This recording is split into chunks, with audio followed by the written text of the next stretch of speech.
Hello, I'm Nina Hartley, and we're here today to talk with Ernest Green about his new book, Master of O. What is the appeal of ownership by a man to someone like O, for those who are not in the lifestyle? For some people, the master-slave relationship provides an organizing principle.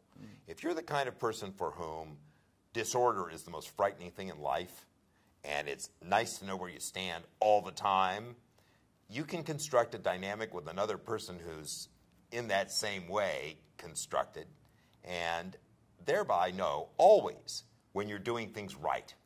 I think that's the appeal of that, is that you don't have to wonder if you're in the right space in a relationship, because the relationship is defined in terms of its boundaries by its very nature. So as long as you go with those protocols, you're always right. You're always desirable, and you're always doing fine. Good point there, because people at home might not know that before I met Ernest, I had no formal training in BDSM. Some of the fantasies sort of seemed fun, but it wasn't an organizing principle for me. So I was learning how to be a partner for him. Oh my gosh, am I going to do it right? And the best thing you ever said to me the first time we made love was, don't worry, I'll never let you be displeasing. Exactly.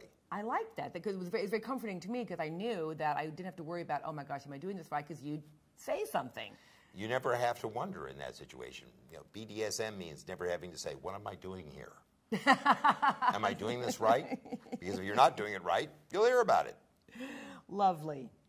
What did you personally take away from writing this book? How does revisiting the world of O give you satisfaction? Well, for one thing, over 30 years of this practice and being part of this community, being part of the leather community, being part of that world, I had accumulated a lot of experience and a lot of observation from being around people of things that I had never seen portrayed anywhere else. And I finally got the chance to build my own world. That's what an author gets to do. You get to be the figure up in the sky pulling the strings that enables you to portray all the stuff that you've always wanted to see. What I did was I wrote the book that I wanted to read and had never found. Well, only our authentic selves can succeed. Yes. So, a little bit of history. Yes. When it first came out, Story of O caused a major uproar and had to fight its way through the courts to be published in the United States. It's still an object of heated debate in many quarters. What makes it so controversial? Well, of course, the idea that a woman could deliberately seek out total subjugation to a man, and I have to tell you that one of the flaws in the book is that the subjugation is so total, it's not very convincingly sold in light of the rather thin characters of the men involved. You would wonder why anyone would want to do that. But fundamentally, it deals with power dynamics between a man and a woman, and there is a tendency, especially in the politicized atmosphere of gender politics, to extrapolate from that to a sort of generalized view of relations between men and women. If you view it that way, yes, it's a very controversial book. If you view it as an example of a type of relationship that exists between certain types of people, then it's really not all that controversial. It's just different. It was an interesting and rather daring decision to update an erotic classic set in post-war France to modern-day Los Angeles. What made you have that decision?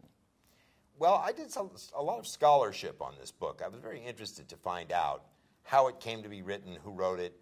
I found out quite a bit about that over the years. At first it was difficult because the author was in hiding over it for many years, but eventually toward the end of her life she came out and talked more openly about the circumstances in which it was created. And I'm also something of a history buff, and I saw a parallel between post-war Paris and modern Los Angeles. Both, for reasons of a complicated political and economic nature, were and are capitals of self-reinvention. And popular culture. Well, popular culture, of course, is the quickest and best way to reinvent yourself. That's what people do here all the time. And if you look at Paris, remember this book was written in Paris in 1954. Paris in 1954 was in a pretty tough place. It had had a pretty bad time during the war and the occupation. It had lost its imperial properties. It had lost much of its standing in the world. So it needed to find, as a culture, some new ways of making itself relevant. And the easiest, quickest, most obvious way to do that is through popular culture. So what did post-war Paris become the center of? All kinds of what were then new media. Nouvelle vague in film, which means Francois Truffaut and Jean-Luc Godard, the modernist style of writing of Jean Genet and Jean-Paul Sartre, people of that kind, in fashion, in the work of Christian Dior, in film celebrities who were the celebrities of that time, Brigitte Bardot and Alain Delon. It was a place where you could put your past behind you and invent yourself as somebody new. Now, isn't that what goes on here in Los Angeles every single day? Oh, yes. Don't people come from everywhere here to become the person that they've always dreamed of being? And isn't popular culture, such as we have here, the vehicle that provides them that opportunity? Bingo. Thank you, Ernest. That was actually very interesting. And where can people find Master of O? They can find Master of O at masterofo.com. And they can also obtain it through Daedalus Publishing, the courageous and heroic individuals who gave me the opportunity to bring this vision to the world. So yes, masterofo.com, buy it for yourself, buy it for your friends, buy it for fun. Well, thank you. My pleasure.